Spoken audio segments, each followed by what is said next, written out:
إلهي لست للفردوس أعلى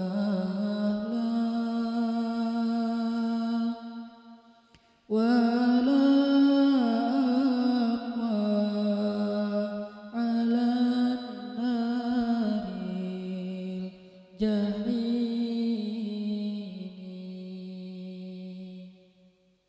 فهب لي توبة واغفر ذنوبي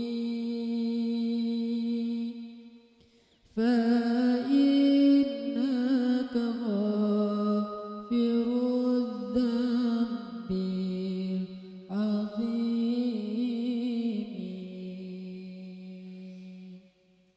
Teman-teman sekalian, bait-bait kasidah itu ditulis dan dirangkai oleh para ulama adalah tentang pengakuan dosa seorang hamba. Ketika seorang hamba berada di puncak penyesalan dan merasa tahu diri bahwa dia adalah seorang hamba yang kotor, sehingga dia mengatakan, Ilahi lastu lil firdausi ahla. Ilahi, sesungguhnya saya tidak layak masuk ke surga Firdaus. Saya kotor, saya hina, saya penuh cela, saya banyak aib, saya banyak dosa. Sangat tidak layak saya masuk ke surga Firdaus-Mu ya Allah. Tidak ada satupun amal yang bisa saya banggakan sehingga menjadi jalan bagi saya masuk ke surga Firdaus-Mu ya Allah. Kita harus merasa diri kita rendah di hadapan Allah. Itulah kenapa kita sujud. Dan Allah suka kepada orang yang merendahkan diri di hadapannya. Itulah kenapa Allah suka kepada hamba yang bersujud. Seandainya pintu surga itu terbuka dengan kunci amal solih, saya tidak punya kuncinya ya Allah. Saya beramal solih tetapi belum layak untuk membuka pintu surga. Saya sholat, saya puasa, saya tarawih, saya sedekah, tapi semua itu belum cukup untuk membuka pintu surga karena keterbatasan amal solih saya. Masih banyak kesalahan dalam amal-amal yang saya kerjakan karena saya bodoh ya Allah. Lalu bagaimana nasib saya kelak di akhirat ya Allah? Jika ditimbang-timbang, sungguh kedurhakaan saya lebih sering daripada istighfar saya ya Allah. Saya tidak pantas menjadi penghuni surga ya Allah. Wala aqwa 'alan naril jahimi. Tetapi saya juga tidak akan kuat dengan azab neraka jahim-Mu ya Allah. Karena sesungguhnya tidak ada satupun dari makhluk-Mu yang sanggup merasakan azab neraka. Semuanya takut kepada neraka-Mu ya Allah. Jangankan 1 tahun, jangankan 1 bulan, jangankan 1 hari, sedetik pun tidak akan sanggup ya Allah. Karena saya mendengar sesungguhnya Rasulullah SAW bersabda, azab yang paling ringan bagi penduduk neraka adalah dipakaikan baginya sendal terompah dari api yang membakar kakinya sampai mendidihkan kepalanya. Itulah azab yang paling ringan di neraka untuk orang yang paling ringan berbuat dosa. Bagaimana dengan saya ya Allah? Dosa saya banyak, saya pernah durhaka kepada ibu bapak saya. Itu saja sudah cukup bagi saya mendapatkan azab yang lebih besar di neraka dan saya tidak sanggup ya Allah. Saya pernah durhaka kepada ibu saya marahi ibu saya karena satu kesalahan. Padahal saya lebih sering berbuat salah dibandingkan ibu saya. Tapi ibu memaafkan saya. Ketika di waktu kecil saya memecahkan barang-barang ibu saya memungut barang-barang itu sambil tersenyum, membelai kepala saya, mengatakan nasihat-nasihat yang baik. Sama sekali ibu saya tidak marah kepada saya saat itu.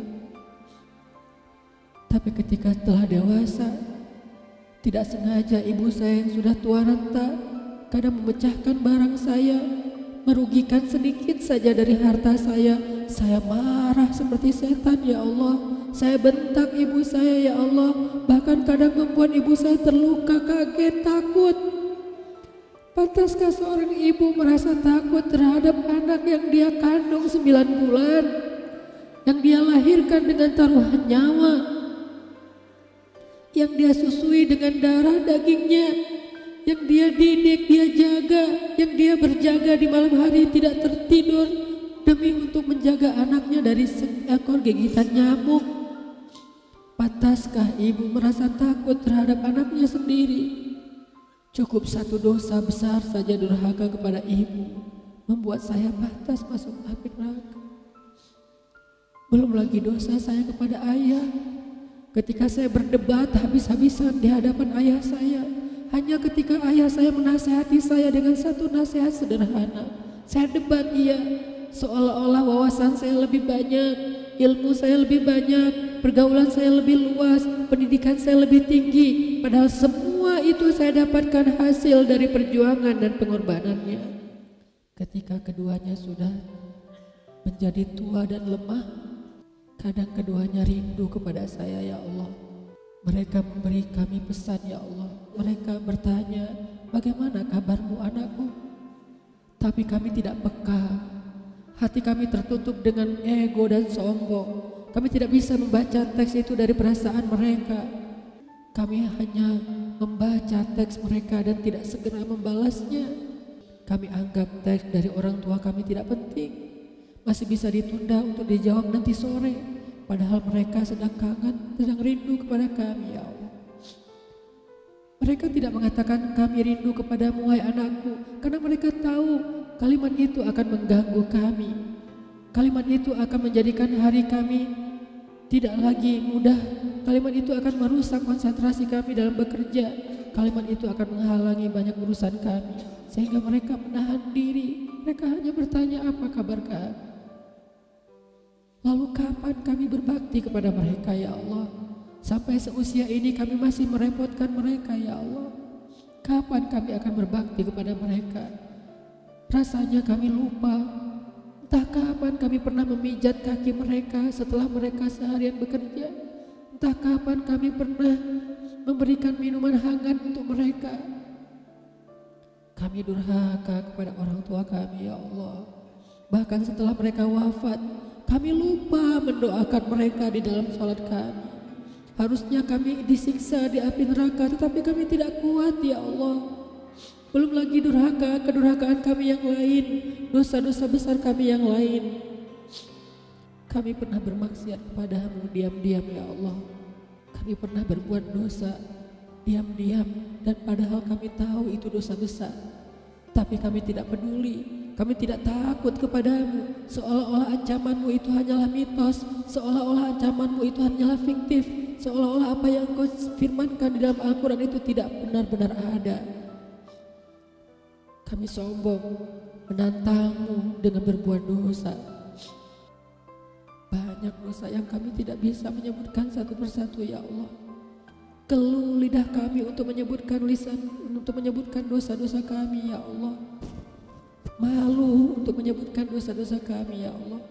Tidak ada yang bisa kami harapkan darimu selain Engkau terima taubat kami, ya Allah. Fahabli taubatan, beri kami taubat yang nasuha, ya Allah. Terima taubat kami, ya Allah. Kami belum berani meminta surgamu, kami juga tidak akan kuat dengan nerakamu. Kami meminta, terimalah taubat kami, penyesalan kami, janji kami untuk kembali kepadamu, memperbaiki diri. Teman-teman sekalian, mari kita baca bait itu dengan penyesalan. Kita baca bait itu seolah-olah kita sedang curhat kepada Allah Subhanahu wa Ta'ala. Ilahi las fidausi ahla wala aqwa ala nari jahimi fahabli